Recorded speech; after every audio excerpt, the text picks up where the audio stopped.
welcome Denny Brown to the show. This is Rick Del Santo, and joining me as always is Andy Brennan. Denny, thank you for taking the time out of your day for to sitting here with us for a little bit and talking about your wrestling career. Thanks. I appreciate you giving me the opportunity to, chat with you guys. I first want to know how you got interested in joining the world of professional wrestling. I wasn't interested in joining the world of professional wrestling. It just came upon me by accident. I mean, I loved it because I always watched it since I was 7 years old. And I grew up here in St. Petersburg, Florida, which I'm still back here, just a block over from where I grew up. But, Eddie Graham was back when I was 7 years old. Dang, I gotta have to date myself now, evidently. 7 years old. That's 60 years ago. All right, so that was easy, man.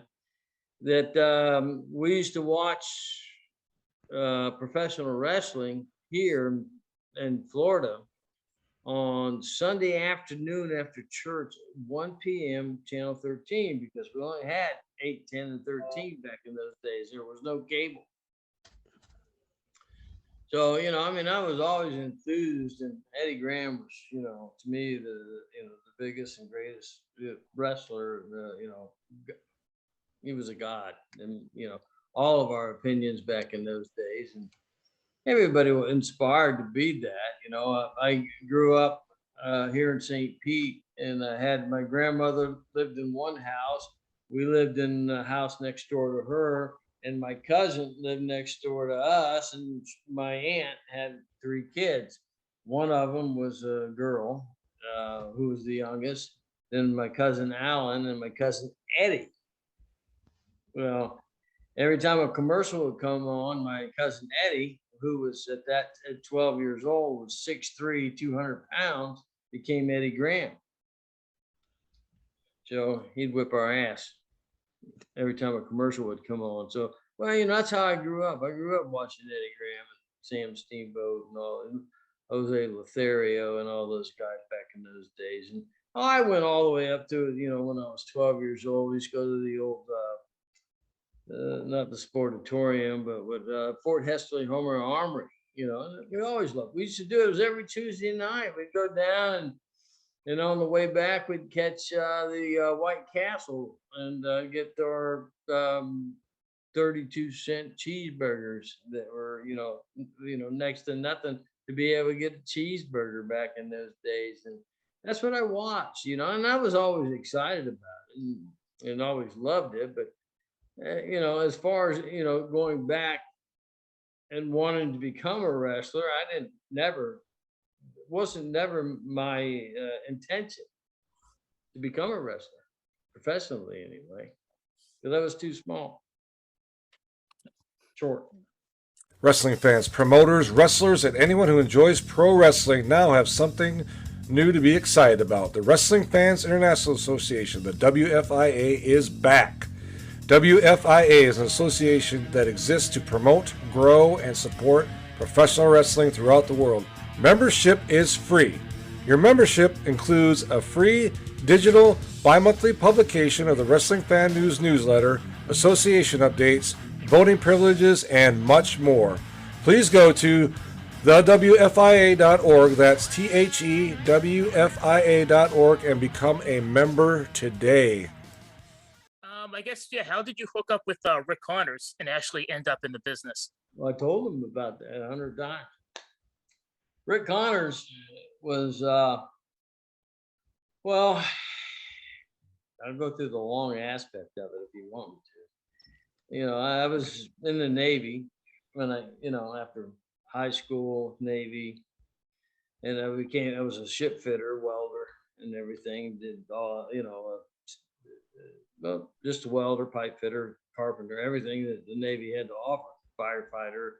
That my rate that we had, damage control, and we did everything. We were ship's repair, and Vietnam and all that stuff. We were there, and but And then, you know, we used to have boxing matches aboard the ship. I was on the USS Midway, and I used to train with the guys, and I used to teach them how to fight. You know, throw it up or spar with them or whatever. You know, so, but I was never really a fighter. But I could always fight. That was, you know, one of the things. And having two older brothers and a dad that was, you know, a drill instructor in the Marine Corps. You know, I always learned how to be able to get up, take care of myself, or at least one thing is you couldn't hurt me.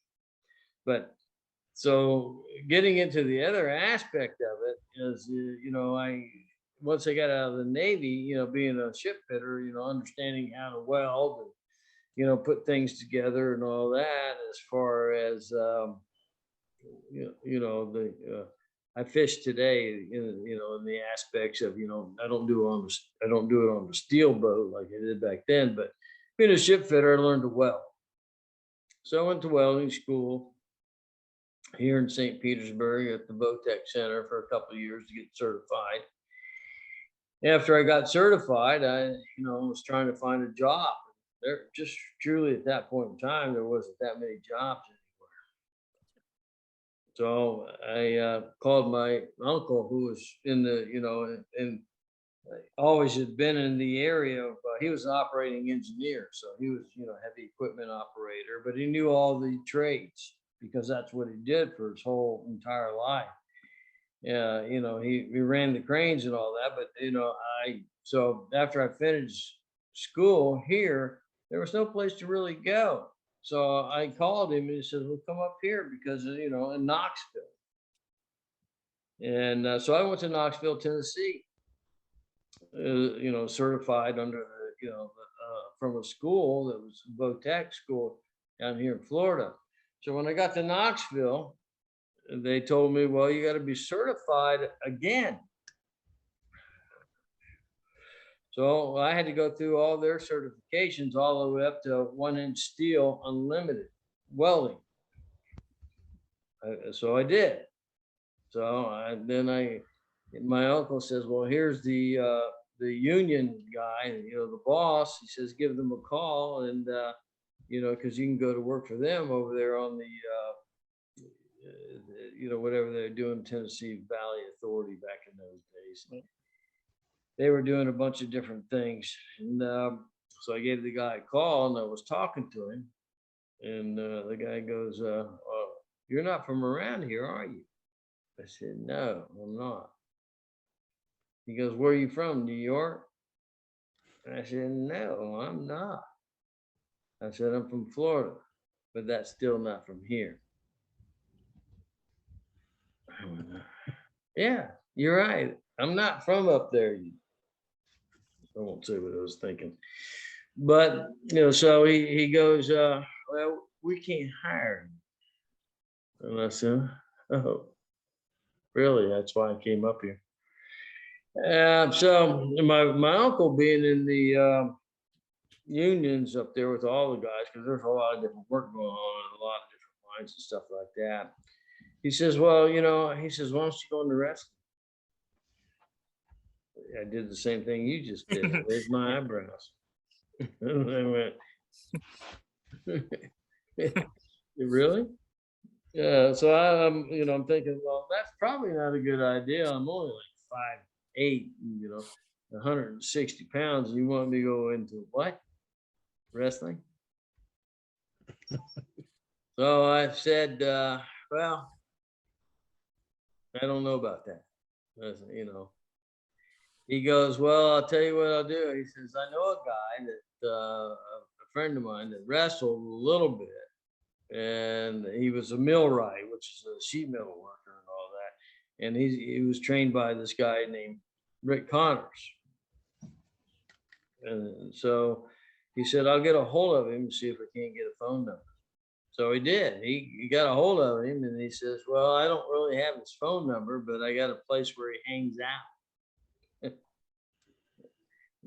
So I went to a place where he hangs out. So he called him and the guy gave me the number of Frisch's Big Boy restaurant in Knoxville. where Rick would go after he got through hanging out at the bars or whatever. Because Rick never got out during the day. He was like a vampire, jet black hair, pale white. He looked like he couldn't whip his way out of a wet paper bag. He just looked dead. You should lay him in a coffin. And so he gave me the number and says, call the Frisch's big boy up there and see if you can get a hold of him. So I did. I called him. I said, this is crazy. Why am I doing this stuff? I didn't understand the reasoning behind it. So I called and I got a hold of the manager of the restaurant and asked him if Rick was there. He says, obviously he's not, and he goes, can I leave a message? And I did. I left a message. The guy said, yeah, he took a message and all that stuff. And he said, I'll give it to him. And so a couple of weeks later, Rick Connors calls me. And I'm like, really? Out of all this stuff here, he calls me. So he sizes me up, asks me all the questions, he didn't, he says, well, I train a few people here and there, but Rick didn't really like training a whole lot of people, wasn't training a whole lot of people back then either. Mm-hmm. He was just, his whole idea behind what he liked to do was he liked working out with the wrestling teams. University of Tennessee was the team. And, he worked out with the wrestling team for University of Tennessee. And he did judo. So he worked out with all these judo guys. He worked out at all the camps and all the high schools. That's who he was. He was one of these guys. And he wrestled too, with Florida Championship Wrestling, Southeast. When the Fullers had that back in those days. And Rick Connors had won the Tough Man contest in Knoxville 3 times, I believe he won it. And that's how tough he was. I mean, it was, but you look at him, you thought, well, geez, somebody drive a stake to his heart. This guy looks like he should be dead. Wow. Or, that's how he looked. Jet black hair. So I called him and he sizes me up and he goes, well, he goes, well, how tall are you? And I said, well, I'm 5'8". And he goes, well, we typically like people to be 6 feet tall. Obviously that's not going to happen, right? I'm never going to get to 6 feet, no matter how far you stretch me. You can call my brother, he's 6'10". So then he goes, well, how much you weigh?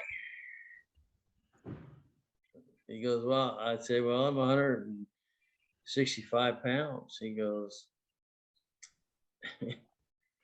well, we typically like you to be 200 pounds. Well, I said, well, that's not out of the scope of, the reality. I can gain weight. And then he goes, I don't know. He says, you don't typically, you're not typically what the profile of what we're really looking for as far as wrestling and all that. But he says, if you're interested, you can come on down. Took me to the bubble over in Tennessee, Knoxville, at the University of Tennessee, went to the bubble. And he goes, and we'll see what you have, see what you got. So I went down there, in the afternoon, and I got out there. He brought another guy along that he used to work out with. Rick likes to roll a lot. He calls it roll, but it's really shooting on the mats. And he goes, well, I brought this guy down. He put me all through the calisthenics, the squats, the sit-ups, the push-ups, all that. And then he sent me in with this kid. And he goes, I want you to work with him. So we went at it, wrestling, amateur wrestling. And we went at it for a little while and we just kind of were even. The guy couldn't beat me and I couldn't beat him, because then we shot at each other and collided heads. Boom, butted. And Rick goes, all right, stop. That's enough. And he goes, my turn. Well, he beat the crap out of me after that. And so you know, I tried everything I could. Rick was he really was a bad man, tough son of a bitch, if you want to call it that way. So I rolled with him and all that stuff. Of course, he stretched me and, you know, 6 ways to Sunday. And then we got up and he goes, well, if you're interested, come back tomorrow. I'll be here at 4 o'clock. I showed up every day for 2 damn years at 4 o'clock. Dedication. Yeah. Yeah. And he goes, and later on in life, he tells me, he says, I did every damn thing I could do in the whole wide world to run you all. And he says, and so I couldn't do it. He says, and he beat my ass for 2 years. And I finally come back to the point to where it wasn't so easy for him. You know, I popped his skull one day, had him in a headlock, and he tried to get out of it. And the harder he tried to get out of it, the tighter I gripped him, and all of a sudden his skull went pow. Yeah. And he tapped out. I don't think he's ever tapped out in his life. Ever. And he never let me forget that. But the University of Tennessee, Johnny Majors came in and told us to leave. I was working out with the University of Tennessee, Knoxville, Tennessee, UT, the wrestling team for a year. And I was training with this guy named Fred Jahard, who was Iranian, who was 4th in the nation in wrestling, amateur. We trained for a year together, track, wrestling, the mats, the school, everything. And then Johnny Majors, the new athletic director or whatever you want to call him in those days, said, I don't want you around my boys anymore. He says, I don't want nobody to get hurt by you guys. So we left. We went to Carson Newman College over in Morristown, Tennessee. And Rick and I are still wrestling wherever, on the football field, on the grass. We're going to still, he's taking to me all the high schools. We're working all the camps. I'm wrestling for 2 years. I had never been in a ring before. And still, in those 2 years, never got to a ring. And Carson Newman College says, come on over. Yeah, we love it. We only got one heavyweight. We need a couple of heavyweights for him to work out. So we went with Tim Horner, hometown. We trained Tim Horner. Yep. Nice. Oh, wow. Nice. And Rick and I are great friends. And, you know, I haven't called him here lately, but nobody ever called him, and I called him. But he's not in the best of health anymore. You know, I'm like 78 years old. So, but yeah, he's the greatest guy I ever met, and I love him to death. Miss him and wish he was still here. But I met up with him that way at that point, and it changed my life. Changed my life because I wasn't really anybody. Never, you know, I mean, I've wrestled here and there, you know, on the mats, you know, around, you know, when I was growing up.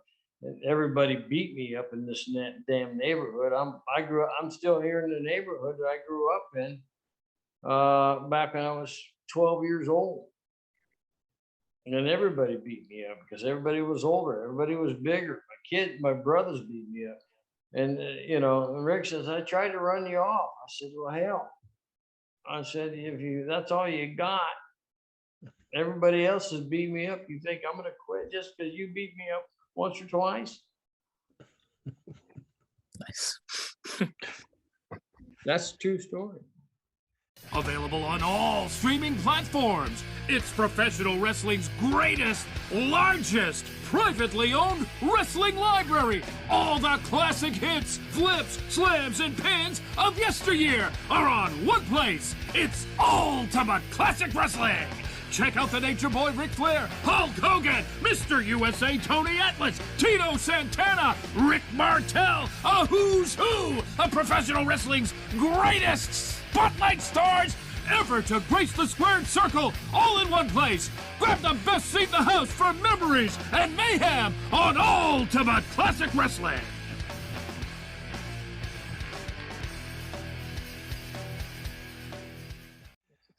What are your earliest matches do you remember your first match when you got into the business? When you finally made it to the ring? That's, yeah, a little bit, not a whole lot, but I remember a little bit, because what happened was a couple things happened. I don't think that I was actually working with the Southeast Territory that Mulligan and Flair took over, but Rick was still going down to Chattanooga and working for Nick Goulas. And, Okay. he called, I called him, I was talking to him one time, and he says, well, I'm going to Chattanooga and do he's got to work with Nick Goulas' promotion down there. And I said, well, I asked him if I can go along. He said, no, I don't think you really want to take me, because he figured I'd embarrass him. And so this is my first time working a professional match. And Rick says, if you want to come down, you can go down on your own and just show up. Just make sure you bring your gear. So I had wrestling gear, not much of anything, to be honest with you. And so I showed up. Rick was there, and he said, just bring your gear. And so I did. And all of a sudden, I'm just sitting back in the dressing room, and Nick Goulas comes up and he goes, one of the guys didn't show up. I need you would you mind if you filled in? Well, that's why I'm here. So it was Hector Guerrero, Bobby Ward. First time I ever met Hector Guerrero. Hector Guerrero, Bobby Ward, Crazy Luke Graham, and me. And I've never been in a ring before in my life, not even training or any other time before that.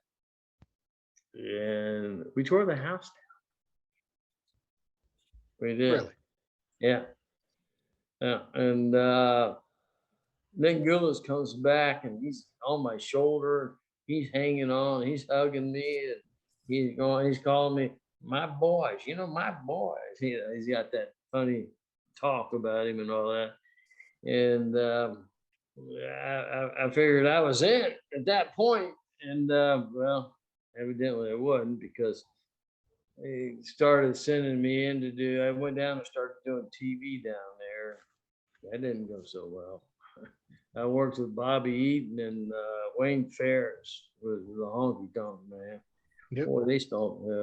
Bobby always says it was Wayne Ferris. They stomped the shit out of me.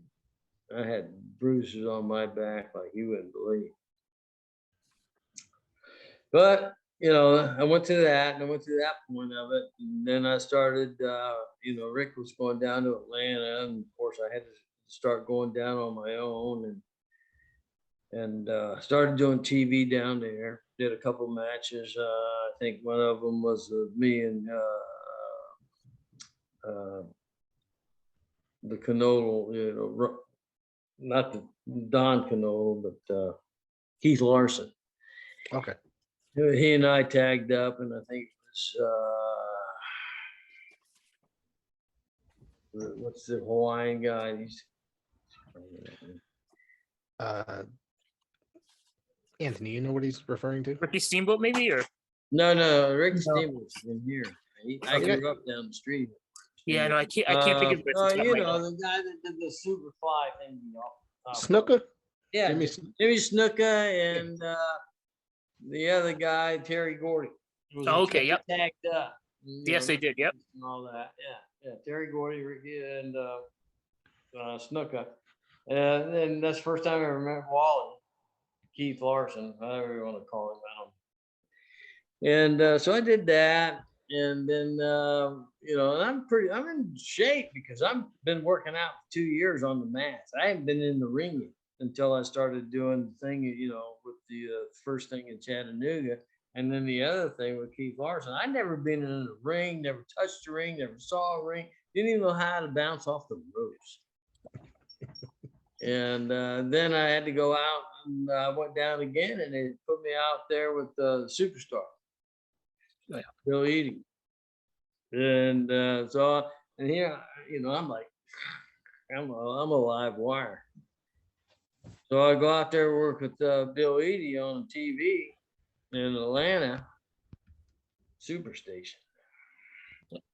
Bill Eadie comes in, he comes up to me, we lock up, boom, duck under, go behind, waist flip, takes me down, hit my knees. I only know how to do one thing. I've been doing it for 2 years. I sat out on it. And Bill Eadie, boom, boom, boom, boom, swing around and come up, and I stand up and I square off with him. And Bill Eadie, I look at him behind that mask, and he had a grin from ear to ear. He just loved that. Because most of the guys, as you know, that do TV, if you'd have taken him down, you'd have squashed him right then and there. Mm-hmm. I'm a 170-pound guy now at this point. He took me down, and I sat out on him, squared off on him, and came back. After the match, he come around, looked me up in the dressing room, come over and shook my hand and goes, "Thank you. Nice. I beat somebody today." Nice. That's the start of my career. Really cool. Yeah. I was going to ask you, Denny, any memories of 1983 feuding with Hector Guerrero for the Florida Junior Heavyweight title? And was that your first regular feud? Yes. That was Eddie Graham's thing. Yeah. Eddie Graham liked me a lot. Was that your first big break when you started wrestling Hector every night, or? Well, not actually. My first big break was Terry Allen blowing out his knee, and he was tagging up with Brian Blair, and I was, not really working every damn day because, when Knoxville, there was a Knoxville territory with Mulligan and Flair. You know that, right? Right. I got to work there a little bit, and Mulligan and liked me a little bit and all that. We'd already trained Tim Horner, and they took him in before they took me in. And I'm going, well, I trained this kid. And so that was the first thing. The Hector thing was after the fact. Okay. Because, Knoxville was already there. And that's, but if it weren't not for Knoxville, then I wouldn't be where I am today. Gotcha. Because because even though I was in with my uncle, who's the operating engineer, the union guy, and all that, Mulligan and Barry Windham, which is still a good friend today, Mike Rotundo, Stephanie Windham, these are probably my top friends that I still hang out with and go fishing with Mike and all. Anyway, so. What was I telling you? Oh, about your first big break, like before you hooked up with Hector. Well, I started working with these guys quite a bit over there in Knoxville. Mm-hmm. And then, and Mulligan finally goes, he goes, he says, what do you want to do? I said, well, I'm trying to break into the business. So he puts me on full time, and I'm working. We had a hell of a lot of people coming in there. You had Terry Taylor, you had Les Thornton, you had Ric Flair, 25% owner. Blackjack Mulligan. A lot of the guys didn't want to work because you had Kevin Sullivan, John Studd back in those days. They didn't want to work with these guys because they were afraid of them for one, and they didn't want to get beat on TV. And I said, well, hell, I'm here for a reason. I'm breaking in. I'm fighting anybody. I'm doing whatever. And I did. And I got a lot of respect from Kevin Sullivan and John Studd and, the Mongolian Stomper. Slammed me so damn hard, I won't tell you what happened when he slammed me that hard. I can imagine. Yeah, well, can I say it on the podcast? You could say anything. This is not a censored podcast at all. Foul language. Well, it was always Saturday morning, so I went out Friday night. So he slammed me so damn hard. I shit myself. I mean, that's how it was. Yeah, yeah, it was like, whoa.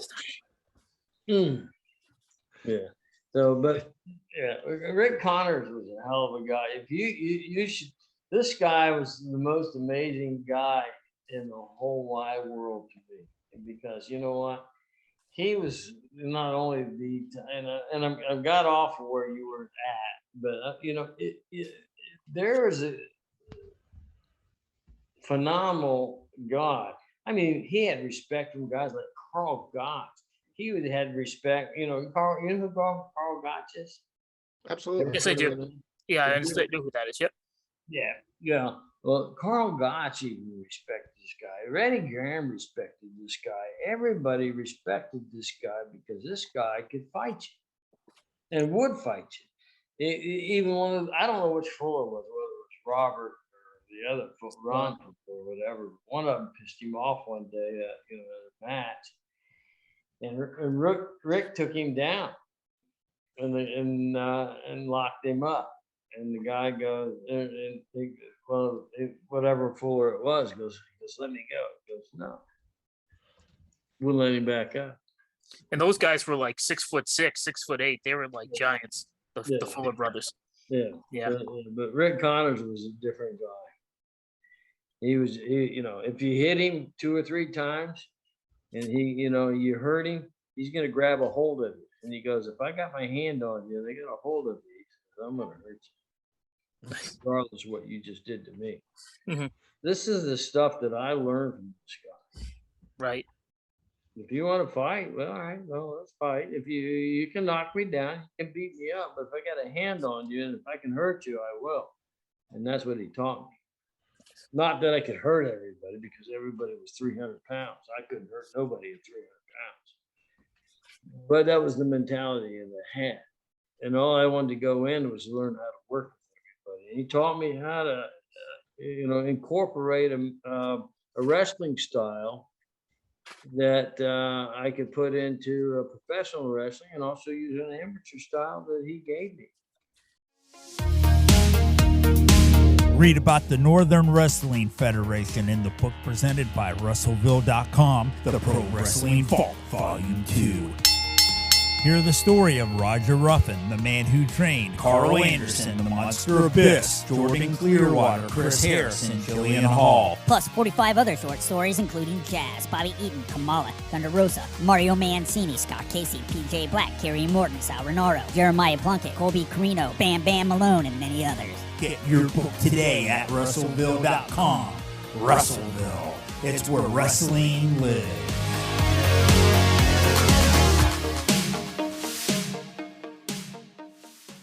Hi, this is Bob Smith. You might remember me from my years at Pro Wrestling Illustrated magazine. Well, now I've started a brand new podcast called The Outdated Wrestling Hour. Yes, we're going to take a whimsical look back at the wrestling figures, stars, and trends from years gone by. We're talking 60s, 70s, 80s, 90s, and a whole lot more. There's going to be laughs, there's going to be fun, there's going to be action, you name it. Please tune in for The Outdated Wrestling Hour wherever you get your podcasts. But getting back to your original question, the thing about breaking in, finally getting here into the Florida wrestling, I wrestled for quite a while before I even got in with Hector. We worked a couple things together, and but before all that happened, Eddie Graham was the one who came up to me and gave me the opportunity to grow. He used to come down and, talk about matches. And even though I'm getting beat, even though that, I wasn't in one of their superstars, he would come down to me and he says, this is what I want to see you do. This is what I want the reaction to be. He was always using and telling me how to use the psychology of people. Even his son, Mike Graham, I had to go up there with him. He goes, He goes, when he locks you up and he pushes you over in the ropes and he goes to back off of you and all that, he says, I want you to leg dive him. Shoot on him. Nice. That's Eddie Grant. This is my this is the guy I grew up watching. So what happened later on, then, of course, I kept coming back and doing TV and working regular jobs and all that stuff down in Florida, and only getting to meet Hector for the first time up in Chattanooga. We did a couple of matches together, and then Eddie finally comes out, and Eddie walks over to Hector, and he says, that kid's got something. He says, I want you to work. Nice. Really cool. And so that's when Dusty put us together. Nice. No. See this? No. That became a really nice time, really good time. Yeah. Let me ask you about Starcade 84 and working Mike Davis. Working with Mike Davis. I miss him. I love him to death. Yeah, it really hurts my heart to know that Mike, Yeah. that it ended up the way it did for him, that he went so young. Mike and I were great friends. Really? Because, I used to, when I came to Florida and I started getting a little bit of an opportunity to work a lot more, I traveled with Mike Rotundo and Mike Davis. And these two guys were like, they were my mentors. Not the fact that they gave me the opportunity to, teach me how to wrestle, because I knew that. I mean, let's put everything in perspective. Mike Rotundo's a two-time All-American. Yeah. Amateur wrestler, college football, Syracuse, this guy is just, and I go drive up to go see him all the time, go fishing with him and everything. And sit with Mike Davis, which I didn't know it the whole time, but I sat in the back seat. And these guys poured knowledge into my head like you wouldn't believe. I hung out, I went everywhere with Mike Rotundo. Mike Rotundo grabbed me and says, come on, you're going with me. And I did. And with Mike Davis as well. We used to laugh at Mike. We driving up down the damn highway, and because we always drink beer coming back and all that stuff. And me and Mike would drink beer, slamming them, throwing out empty cans. And there was over there, Mike Davis throwing out a can. You hear it hit the ground. Hey, Mike, that's a damn full can. We used to pick on him. But Mike Davis, one of the best guys in the business, never got an opportunity to be better than what he actually truly was. He was a lot of fun to watch, especially in Global at the end when he did the Crazy Man gimmick. I don't know if you ever saw him do that, but he was a lot of fun to watch. Yeah. I loved working with him. He was a hell of an athlete. He was a hell of a worker. And he and I were such good friends. And he put me over so damn much that finally one night we were I worked with Barry Horowitz, who was a St. Pete boy like me. And we were in North Carolina doing a house show over there at the hell's that army base town that we went to. But anyway, we were there, and they could come down from the auditorium, and they had vents, and everybody could watch. And we were like first match.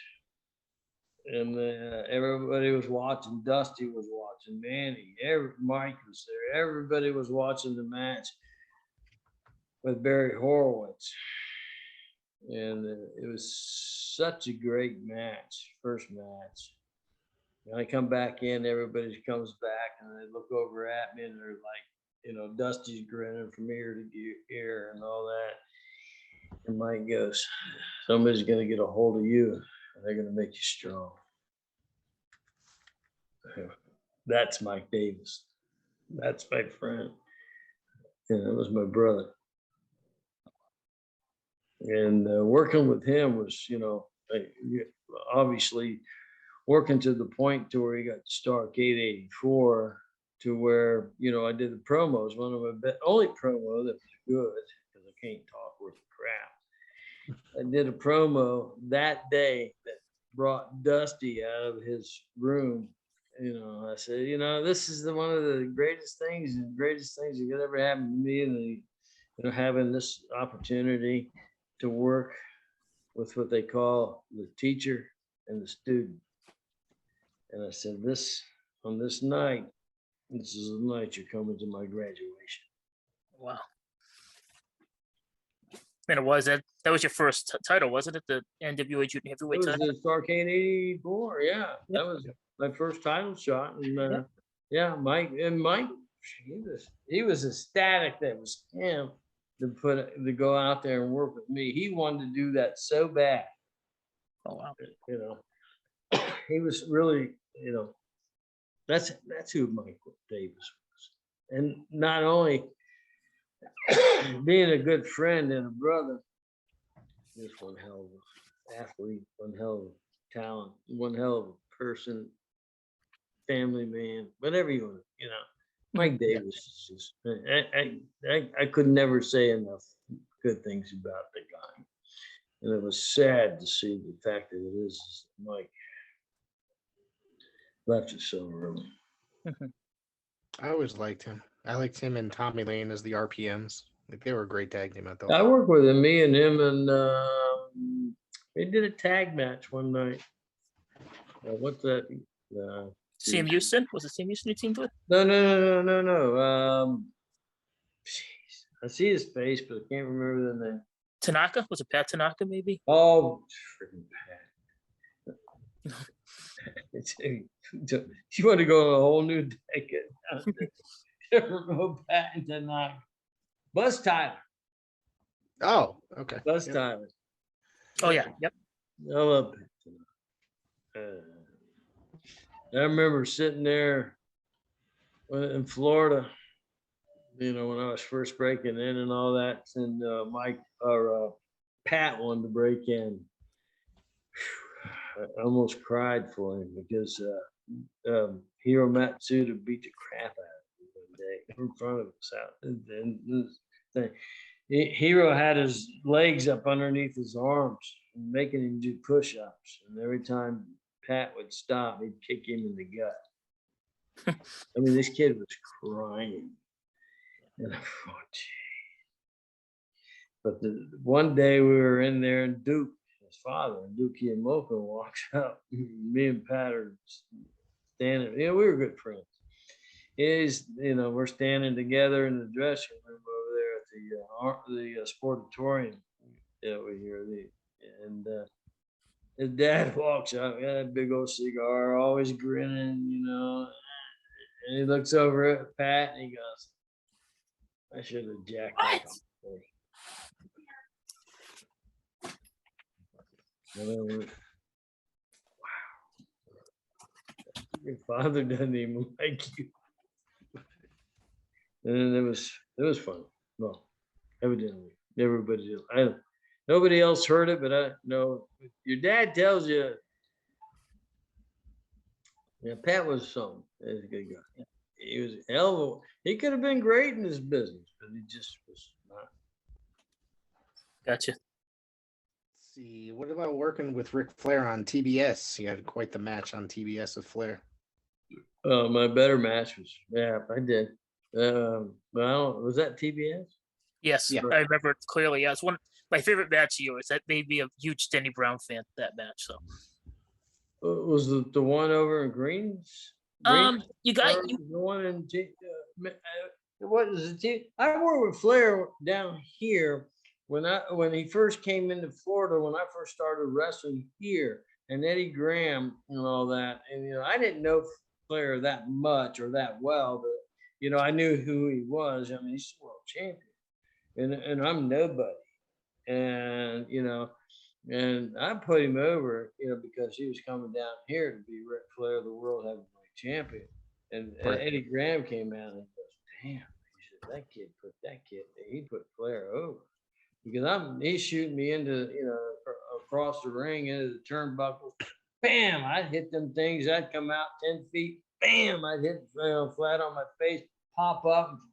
I put him over. I really did, because that's what he was here to do, was defend the world heavyweight championship. And Eddie Graham, he was just so amazed. And I said, well, the guy, that's who he's here. That's what he's here for. You don't need me to be fighting. But yeah, I've had several matches with him. I don't remember all of them, but I remember the one in Greensboro, or it was in South Carolina, I think, in that area. It was a short match, and it was a good. We could have probably gone 30 minutes with no problem, but Right. they didn't want us to for whatever reason. Yeah, I think that would have been a hell of a match if we had gone further into that thing and really, put me into a position where I could have been, a world champion, because I was a world champion at the time, as opposed to just, shortening it, just made it too short. We just needed time. I think we could have. I didn't think to this day that I could have worked with that guy all night long, every single night, and got over. Yeah. But there was a lot that I think today about what I could have done back then. That, if I had had if we could go back and see what we could do yesterday, or understood what we could do today, what we did yesterday, however you want to look at it, doesn't make any difference. But what I could have done had I known, being out there at that point in time, would have been a hell of a difference. Right.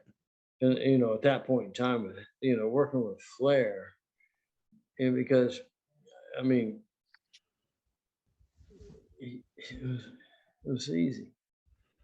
It was truly easy, and you could have done that. I could have done it, because I did it anyway. Dusty put me. He took me when we left Florida. He took me into North Carolina. His whole premise behind the idea of taking me, and I was the first one to go. They took me out of Florida and sent me to North Carolina, was because I was the one that started the show for him, and I was the one that put in a little time for him. I did his 30 minutes. It was a 2-hour show. I did 30 minutes every single night. First match. Yeah. That's why Dusty took me. That's important. That first match gets the crowd riled up for the rest of the show. You can see my hands? Yeah. I mean, that was it. And I knew that. And it wasn't, the fact of it is that, that you open the show, is the fact of it is that you could have a good match. Yeah. And I had to work with a lot of different people. A lot of them, because I was world heavyweight champion. I had to work with people that, that they typically got beat on TV, that couldn't even, I remember. weren't hardly able to work those type of matches, but I could get out there and go work with them and have a hell of a match. I remember well. Yep. And which was nice. I don't like bragging. I'm not trying to say I'm trying to brag on myself. But, the fact of it is I just enjoyed what I did. And I wanted to have a good time with everybody out there. And I wanted us all to look good. Because you know what? That's what we were. We were a product. We were a people that got out there to entertain. And when we entertained, and entertained correctly and positively, and everybody was happy, especially coming up from the first match, whether, when it worked its way up, it was just, I like that more than I did anything else. I didn't even give a crap if I even made it to the top. I was just so excited. The fact of it is that I did what I was able to do. And I feel so full and whole inside that I was able to do that, even though that I wasn't up here. I wasn't on the top. It didn't matter, because you know what? I knew where I was. I knew who I was. and I knew my position in life. And that was the most important thing to me. And I didn't question it. Didn't have to. Didn't need to.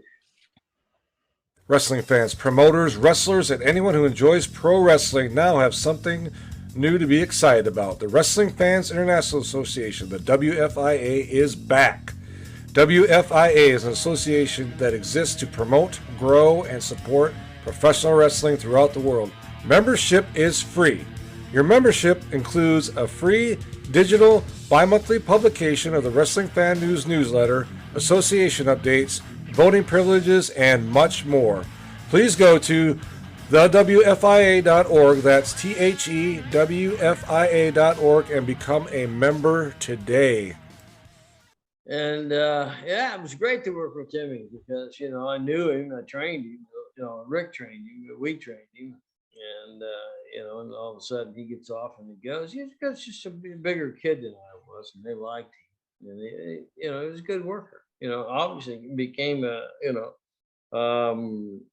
a good, you know, a good star, I guess you would call it, in the business, you know, wrestling.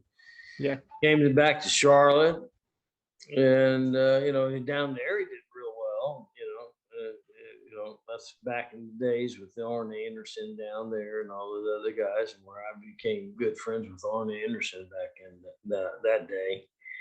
Yeah, Timmy, I love Timmy.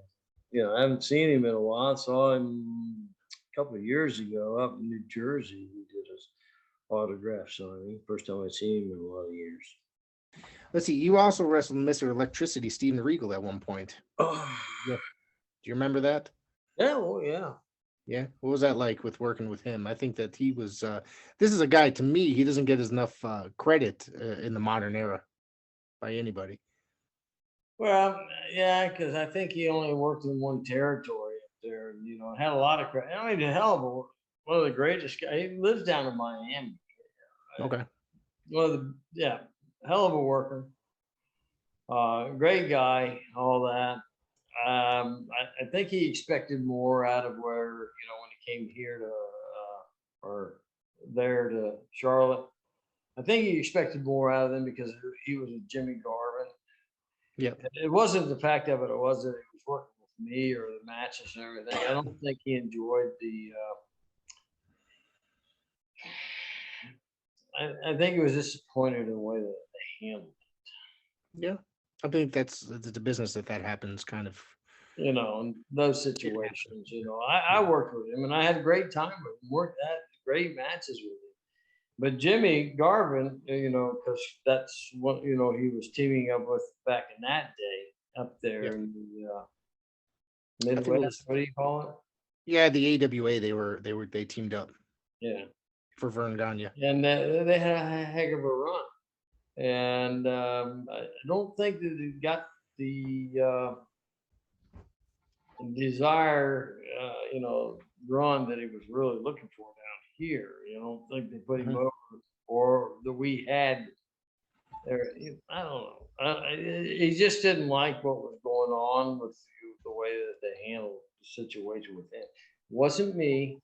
He liked what he tried to talk to me several times, you know, over the years, but you know, and I've talked with him, but I just don't think he enjoyed that point, the way that the Crocketts handled it. Or maybe it was Dusty. I don't know. I couldn't even tell you. No, and then I think he just ended up doing jobs in WWF for a couple years, and then I don't know where he went after that. So. Yeah, I don't either. He didn't last there long. I don't think he had. A lot of people didn't like that belt that they gave me in the beginning. The one with the crown on the top of it? Yeah, they thought it was really cheesy, but you know. I mean, I'm an 80s kid, so it kind of has like its place in the history, you know what I mean? Whereas kind of not everything is really cool, but that has like its place, you know what I mean? Well, it does. And the funny thing about it is that, you know, George South has that belt. Really? And well, he's got a museum. I didn't realize that, you know, the world of the industry of the wrestling would change the way it changed. but he's been offered $10,000 for that belt. A lot of things are very collectible these days. I noticed since what I guess the pandemic, prices of everything have gone up in the collectible value sense, especially in professional wrestling. I've noticed because I was a collector, and I just noticed a lot of things that I was looking for started shooting up in value. It's I was shocked. I did a signing not too long ago up in New York. Well, I was amazed. Yeah. Buying my boots and selling. I don't have much of any more, of anything anymore. The only thing I have is old pictures. Yeah. I mean, all the way back from the point of, being, wrestling, and because the fans take pictures, right? Mm-hmm.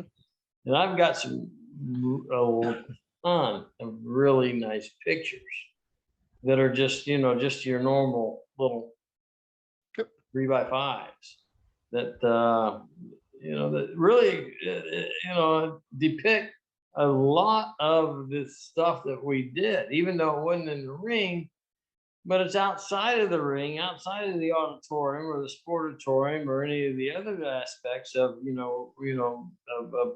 even being in the ring that it's just nobody really even thinks about. I mean, there's a ton of that stuff that's got more history in that, or questions that you guys may want to ask or look into that may tell a story that you never, or a question that you may not have thought to ask. Right. Let's see. I remember the old trading cards, and there was, I think that might have been one of the time. I don't think that's the first time I saw you, but when I saw the belt, it was a trading card of you, the old NWA trading cards. You know what I mean? Well, there's two out there that I know of. Yeah. Yep. But I think that was a Crockett thing that a lot of them came out for a lot of different people. And they're out there and they're still there. Yep. People always have them, and they still seek them, and they still ask us, to sign them. So it's I got them. As a matter of fact, I got them here. Even my son has. Yeah. But I've got a couple of them here. Yeah. I try to give him everything because there's a lot of stuff, and I don't. I think that maybe he might enjoy having, and maybe because he loves wrestling, and some of the things that he does, I go, why you worry about all this stuff, and I'm your dad. I don't think he understands who I was, or either one of them do. And to be honest with you, I don't really understand it myself. Do you ever show them, like, go back on YouTube or Peacock and watch All some that of stuff. footage? Yeah. Yeah. They don't realize it after watching that? I don't know. I'll be Yeah. honest with you. I truly don't know. I don't know. And it's still, I'm not fully 100% has it registered with me, to be honest with you. I'll be honest with you. I never really thought of myself, anybody special. Right. I have no ego. None. That's good. That's good. None. Well, I mean, this is the reason why I could never do a promo on TV, because I had no ego. I couldn't. What do you want me to talk about? I mean, there was no ego. I never had any type of an ego. But you want me to do what kind of a promo? The only promo I told you that I ever got right was the one in the Starcade for the championship match. Right. With Mike Davis, because there was something to go about. But it wasn't about ego. It was about a friend of mine that I had been training or working and traveling with, that I had a connection to. Right. And at that point, it allowed me, hey, here's a guy that that mentored me, and I had the opportunity to use that. But anything else? Tell me about how the tag team, you ended up teaming up with Todd Champion and taking part in the Crockett Cup, and you guys wrestled the Mulkeys. How did all that come about? I know how the Mulkeys ended up in there, but I don't know. You have to ask Dusty. Yeah, Dusty is he put that. yeah, it always seemed that Todd and I didn't get along in the beginning, to be honest. no, Mhm. wow. Yeah, we had an altercation. Do you mind? You don't if you don't mind. I mean, you could say that here if you want to. If you don't have to, if you don't want to. Well, it's not a big deal. Todd, he idolized himself because of being he was I see him on Facebook and I talk to him. I have no animosity towards him, and I like the guy. I really do. Mm-hmm. But we we had to hook up and drive to the towns together and all that. And it was his car. So he looks over at me and he goes, "You need to be driving me around." Wait a minute. You're just breaking into the business, first of all. So I don't know who you were before this, whatever sport you got into or whatever, who you think you are, who gave you this, idea that I need to be driving you around. Fuck you. So it rubbed you the wrong way from the start, basically. Yeah. And then we got into a show, and he was pissed off. It was several days on the road together, and I was too. I had this little sore spot in my head. I was really getting cranked up, and he said something. He's a big guy. I mean, don't get me wrong. I mean, I'm not a tough guy. It's not like, I'm not tough like a lot of these guys are. I'm not gonna deny it. But it's not to say the fact that it is I won't challenge it. So I did. I went after him. Really? I did. It pissed me off. Yeah. He slammed me, he grabbed it, and he stood up and grabbed a hold of me, and he slammed me right up against the lockers. Wham! And Jimmy Brown was sitting there, whether it was me, him, and Jimmy. And he smacked me, slammed me right into the damn lockers. And Jimmy just sat there and never said a damn word. But Todd, we had our thing, but we're friends now. Not that we're close friends, but we believe in a lot of the same things. He's a good guy, and we just one of those things that just happened. Yeah. You were young, big kid, and yeah. that doesn't matter how big you are, because if you piss me off, I'm coming at you. Regardless, it don't matter. I'll take a whooping. It won't be the first time that somebody's whooped my ass.